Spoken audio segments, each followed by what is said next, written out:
So I feel, I don't want to be too extravagant, but I feel we're actually at an important moment in intellectual history. We've had this apartheid until very recently. The situation now is rapidly changing, but only mostly within the last 10 or 15 years, very, very recently. So now virtually every human-related subject is being approached from an evolutionary perspective. It's a very exciting time, and I think that this century will witness the unification, basically, of the study of humanity, so that it will be more like the way the biological sciences already are. Now, there is a feast of books out there, and many of them are written for both a multidisciplinary academic audience, and they're just as suitable for a lay audience. And I've been talking with Bill Newman here, we've read most of these books, it seems. I see if there's any that you haven't read here, but this is just a sampler. In psychology, a wonderful book by Sloan Wilson, a social psychologist, Strangers to Ourselves, Discovering the Adaptive Unconscious. So there is an unconscious, but it's not like what Freud said. It's a very different kind of adaptive unconscious. Economics, economists such as Herbert Gintis and Samuel Bowles are just really revising economic theory in terms of evolution. Here's two books of my own on religion and on literature. There's a whole new field of literary Darwinism, which is so fascinating.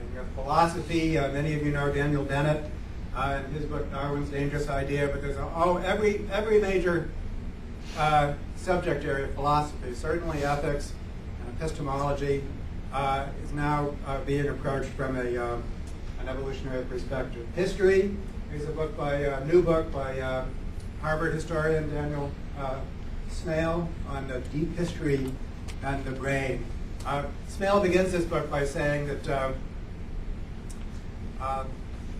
why is it that history books, world history books, begin about 4000 BC in the Middle East? That bears a disturbing resemblance to the reputed location of the Garden of Eden.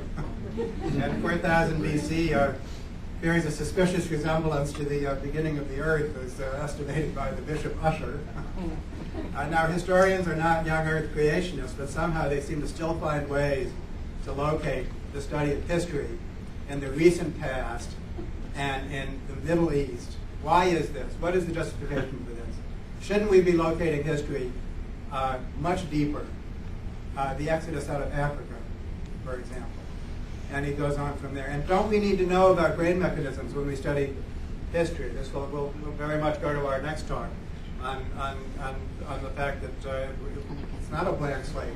We have very sophisticated psychological adaptations which we need to know about as historians. And so this is the kind of foundational restructuring, basically, of these disciplines that's taking place. Art, some of you might know about Dylan Sanayaki, who has written a number of books, including this one. I've been conversing with these people just recently because we just submitted a grant proposal to the National Endowment for the Humanities for integrating the humanities and the sciences. And Ellen, in particular, wrote a very poignant letter about when she got started and was a pioneer in this area now 30 years ago, how lonely it was for her to try to explain what art means, basically, how it came into being, how it originated, and how it functions in societies around the world, traditional plus modern societies. And now she's being very properly recognized as a pioneer in this area. And Barbara Ehrenreich, the great social activist and commentator, very much thinking along the same lines in her new book, Dancing in the Streets, on what does it mean that we need to celebrate? Why is it so exciting for us to come to an event like this, for example, get together, have a great time? What is this all about? Is this just superfluous, or is this in fact very important for the formation, the organization, the motivation, coordination of groups, and something which is deeply, deeply instinctive? I've also been conversing with Barbara on our proposal, and she gave us this passage here. As a historian, I have again and again found myself up against evolutionary questions, the answers to which lie completely outside the bounds of the social sciences. What attracts us to war?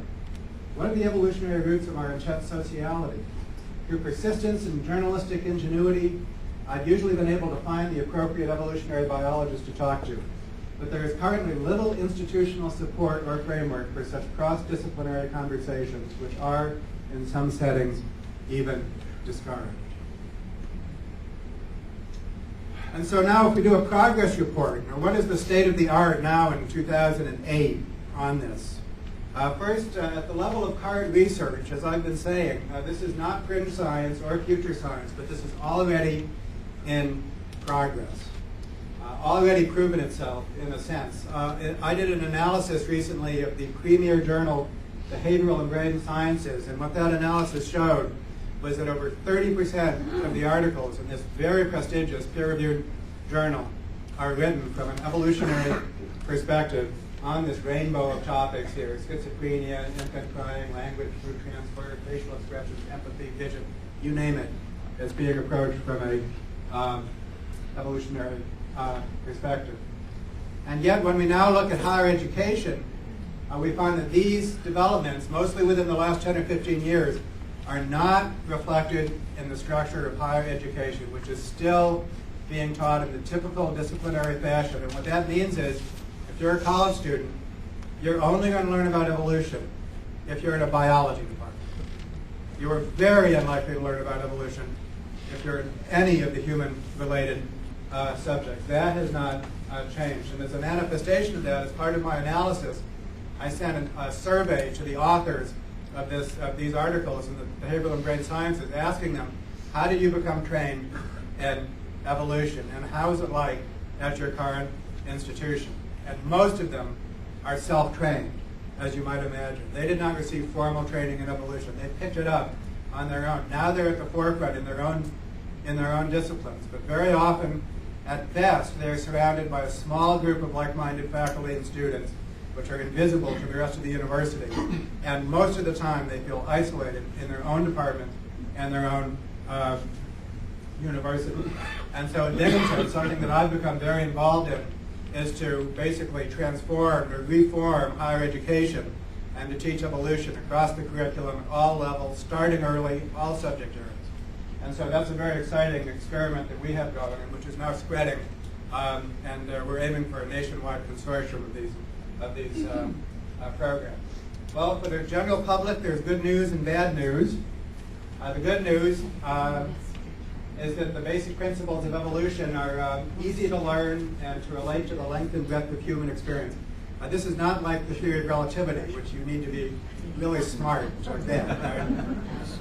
Anybody can get the basic principles of evolution. So in my book, after 63 pages, there's a little chapter called Your Apprentice License. I feel that I can teach the fundamental building blocks of evolutionary theory in 63 pages. You'll get it, and you'll be able to apply it to all of these subjects. A rapidly expanding genre of books, as we have seen. And so just as these authors of these articles were able to self-train, it's able for any intelligent, motivated person to self-train, to become a sophisticated observer. We have one here. And even a participant. I have a chapter in the end of my book called The Return of the Amateur Scientist. In Darwin's day, most scientists were amateurs.